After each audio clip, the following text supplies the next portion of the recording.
ప్రభునందు దేవుని ప్రియబిడ్డలారా, ప్రియ సహోదరులారా, సహోదరీమణులారా, సర్వశక్తిమంతుడు, లోకరక్షకుడు, పునరుద్ధానుడైన యేసుక్రీస్తు ప్రభుల వారి శ్రేష్టమైన ఉన్నత పరిశుద్ధ నామంలో ఈ జూన్ మాసము 12వ తారీఖు శుక్రవారపు ఉదయకాల శుభాలు మీ అందరికీ కూడా నా హృదయపూర్వక నిండు వందనాలు తెలియజేస్తున్నాను.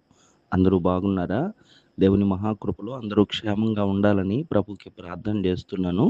రండి వాక్యాన్ని చదువుకుని ప్రార్థన చేసుకుని మన దినచర్య ప్రారంభించుకుందాం. నేడు నేను నీకు ఆజ్ఞాపించు ఈ మాటలు నీ హృదయంలో ఉండవలను. నీవు నీ కుమారులకు వాటిని అభ్యసింపజేసి నీ ఇంట కూర్చుండునప్పుడును, త్రోవను నడుచునప్పుడును, పండుకున్నప్పుడును, లేచినప్పుడును వాటిని గూర్చి మాట్లాడవలను. సూచనగా వాటిని నీ చేతికి కట్టుకొనవలను. ద్వితీయోపదేశకాండము 6వ అధ్యాయము 6-7 వచనాల్లో ఈ విలువైన మాటలు మనము ఆలోచన చేసి ధ్యానం చేస్తే, నేడు అనే రోజు అనగా ఈ రోజు అయి ఉండొచ్చు. నేడు అనే మాట మనకు వచ్చినప్పుడు నీకు ఆజ్ఞాపించే ఈ ఆజ్ఞ, ఈ మాట నీ హృదయంలో ఉండవలనని ప్రభు చెప్తున్నాడు. ఎన్నో రోజులుగా దేవుడు మనతో మాట్లాడుతూ వస్తున్నాడు. అనేక రీతులుగా మన బాల్యం నుంచి కూడా మనకి తెలిసిన కాటి నుంచి కూడా వాక్యము మనకు వినబడుతూనే ఉంది. దేవుని మాటలు మనకు వినబడుతూనే ఉన్నాయి. మరి నేడనే ఒక రోజైనా మన జీవితంలో ఉందంటావా? చెప్పుకునే రక్షణ దినం అనేది మనకు ఒకటంటూ ఉన్నదంటావా?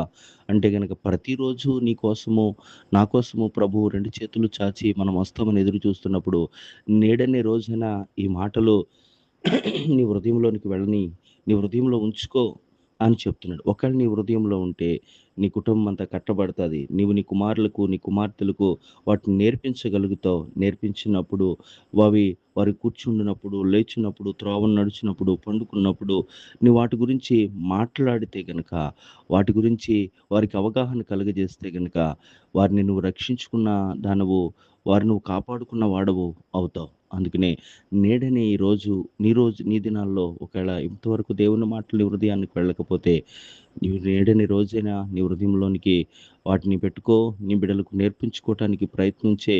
నీవు చేస్తున్న భక్తిని బట్టే నీ బిడ్డలు నీ యొక్క త్రోవలో నడవగలుగుతారు. అందుకనే వారిని బాల్య దినములందే సృష్టికర్తను స్మరణకు తెచ్చుకునేవారుగా, లేకపోతే బాల్య దినములందే నడవలసిన వారిని నడిపించే విధంగా, లేకపోతే యవ్వన కాలంలోకి వస్తే దేవుని కాడి కిందకి మనము నడిపించేవారుగా, వాక్యం ద్వారా వారు శుద్ధి చేసుకునే రీతిగా మనము నేర్పించేవారుగా ఉండట. మనందరము కూడా ఈ మాటలు ఆలకిస్తున్న ఎవరైనా కానీ నేడనే ఒక రోజును దేవుని మాటలు హృదయంలో ఉంచుకునేదిగా ఉండునట్లు, ఆ మాటలు మన హృదయాల్లో నింపబడినట్లు, ఆ మాట చేత మనము జీవించబడి అనేక మందిని కట్టుకుని అనేక మందిని జీవించేలాగా చేయనట్లు పరిశుద్ధాత్మ దేవుని సహాయ సన్నిధి మనందరికీ అనుగ్రహింపబడును గాక. ఆమేన్. ప్రార్థన. సకల ఆశీర్వాదాలకు కారణభూతుడా, సర్వశక్తిమంతుడైన గొప్ప దేవుడా, నీకు వందనాలు. నీ మాట బ్రతికించేది, నీ మాట జీవము గలది, నీ మాట జుంటు తినే దారుల కంటే మధురమైనది. అటువంటి మాట నేడనే దినాన్ని ఆలకిస్తున్న అందరి హృదయాల్లో పదిలపరిచి, వారి కుటుంబాల్లో, వారి చేతుల మీద, వారి నుసుటి మీద బాసికాలుగా అవి నిత్యము కూడా వారి నడకల్లో, వారు కూర్చున్నప్పుడు, లేచినప్పుడు, వండుకున్నప్పుడు ఆ మాటల గురించే జ్ఞాపకం చేసుకుని మాట్లాడుకునే కృపను దయచేయమని, దవై గ్రూపుల్లో ఈ మాటలు ఆలకిస్తున్న ప్రతి ఒక్కరిని కూడా వారి కుటుంబాలను దీవించమని, ఆయా దేశాల్లో ఉన్న బిడ్డలందరి చుట్టూ నీ కాపుదల భద్రత దయచేయమని, నువ్వు అనుగ్రహించిన దినమంతట్లో కూడా నీ కృపాసన్నిధి మాకు తోడుగా ఉంచి, జన్మదిన వేడుకలు, పెళ్లి రోజులు జరుపుకుంటున్న వరకు నూతన సంవత్సర దయాకిరీట్లను తరింపచేయమని యేసు నామములో అడుగుచున్నాను తండ్రి. ఆమేన్.